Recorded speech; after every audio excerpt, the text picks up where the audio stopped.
Afrique et opportuniste quand la communauté internationale se prononce par rapport à une question, mais on a plutôt l'impression que ce qui s'est passé au Burkina va forcément servir de cas d'école pour plusieurs pays africains. Et pour le cas du Congo, on est en observation, même si l'opposition s'est prononcée. Je reviens à la question de tout à l'heure, à quoi peut-on s'attendre au Congo pour les prochains mois? Juliana, moi je n'ai pas pris l'avion pour venir perdre le temps aux Africains. Vous parlez de quel État, s'il vous plaît? Je suis un peu perdu là. On parle de la République démocratique du Congo. Ça n'existe pas. L'État est divisé de moitié. Le Nord Kivu appartient à toutes les hordes de bandits qui existent dans le monde entier. Les Rwandais, les Burundais, les Angolais, les Américains, les Sud-Africains se partagent le coltan, le cobalt, le diamant de ce côté-là depuis 40 ans. Vous me parlez des choses, vous parlez de l'opposition. L'opposition est dans l'ensemble du Zaïre. Vous voyez que je ne parle pas de Congo. Et cette opposition joue à la musique en Belgique. Deux images. Car monsieur Mobutu Sese Seko est malade.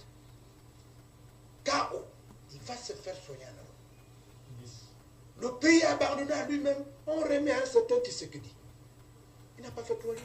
Il dit, ah, donc c'est compliqué comme ça. C'est mieux d'être opposant au président Zaïrois, vendre ma part de diamant, que de m'asseoir là pour diriger un pays qui se bat contre cet État belligérant. Sonangold, c'est en Afrique du Sud.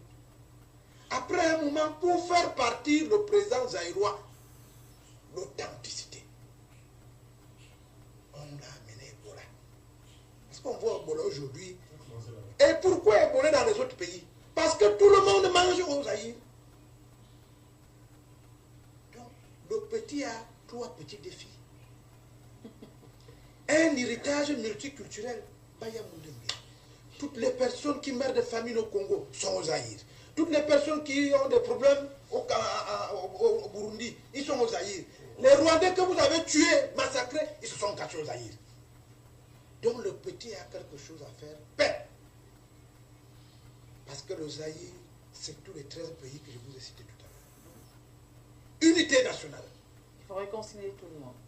Unité nationale. Intégrité territoriale.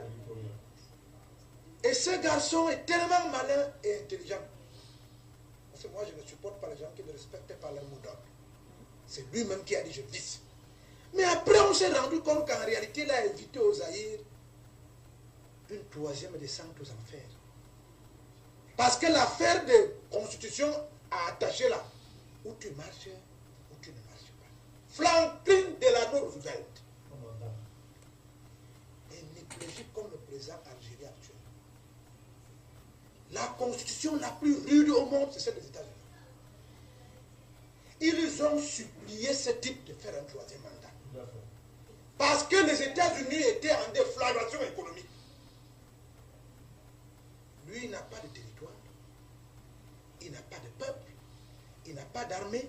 Il n'a pas d'amis. Et vous lui dites qu'il y a l'opposition. Il y a les opposants. L'opposition, c'est tous les Zaïrois qui n'ont pas de territoire, qui ne jugent pas des bienfaits de ce désastre du sous-sol que le Seigneur leur a donné. Dans ce sens, si on parle 2 ans avant, parce qu'il y a un véritable péril aux Zaïre, je ne parle pas de RDC, c'est le péril jaune pour les Européens. Il ne faut pas qu'on vous trompe. Ceux qui construisent le Zaïre aujourd'hui, c'est les Chinois. On veut avoir un monsieur qui revoit les contrats. Le jour où le Zaïre va retrouver toute sa superficie, où les Zaïrois ne vont plus dormir à 16 dans les chambres en Belgique, soi-disant pour avoir le monde politique, ils chantent la musique à longueur de journée. Si vous suivez le Lingala, ils pleurent. Vous revenez dans leur pays. Ce jour-là, on parlera d'opposants, on parlera de politique. Tout ce qu'il peut faire maintenant, c'est ce que Diakité a rappelé tout à l'heure, appeler tous les enfants pour reconquérir le Nord Kivu, pour qu'il n'y ait pas de massacre, pour qu'ils aient un pays. Et ce jour-là, ils s'asseront donc. Pas pour faire ce qu'ils ont fait à Mobutu, c'est ce qu'on nomme de l'authenticité le jour de la conférence nationale souveraine.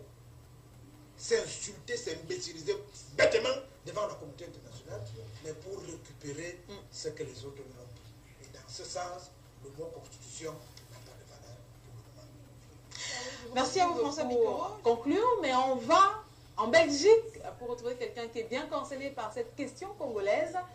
Luc Michel, rebonsoir. On vous écoute une fois de plus. Oui, rebonsoir Juliana. Évidemment, le Congo, vous savez, on ne peut pas être indifférent quand on vit en Belgique. Simplement, à Bruxelles, il y a une très grande communauté congolaise. Il y a un quartier qui a reçu le surnom du Matongé. Donc, ce ne sont pas les souvenirs du colonialisme, ce sont les souvenirs souvent de l'amitié, ce sont les souvenirs des contacts. Mais ce qui se passe au Congo, c'est ce qu'on parlait il y a une semaine à propos du Gabon, c'est ce